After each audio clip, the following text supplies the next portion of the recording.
City police officer Multan D I G Sadiq Ali Dogar کی زیر صدارت ملتان شہر میں موجود نشے کے عادی افراد کے علاج اور ان کی بحالی کے لیے اہم اجلاس سی پی او آفس ملتان منعقد ہوا۔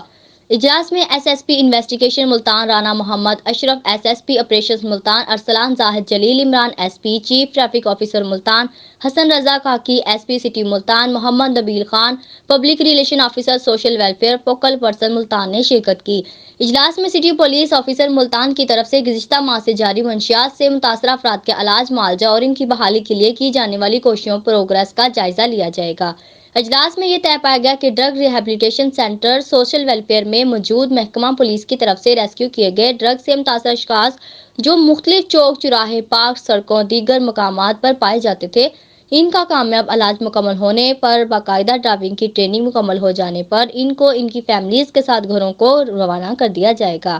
تاکہ وہ اپنی فیملی کے ساتھ نئی زندگی کا آغاز کریں اور اپنا روزگار شروع کر سکیں۔ سٹی پولیس آفیسر نے کہا کہ ملتان شہر میں موجود مزید نشے کے عادی افراد مریضوں کو ریسکیو کیا جانے کا عمل جاری رکھا جائے اور اس حوالے سے جملہ ایس پی صاحبان ہدایات پر عمل درآمد کو اپنی زیر نگرانی یقینی بنائیں، کیونکہ نشے کے عادی افراد مریضوں کا علاج اور ان کی بحالی ان کی اہم ترین ترجیحات میں سے ایک ہیں۔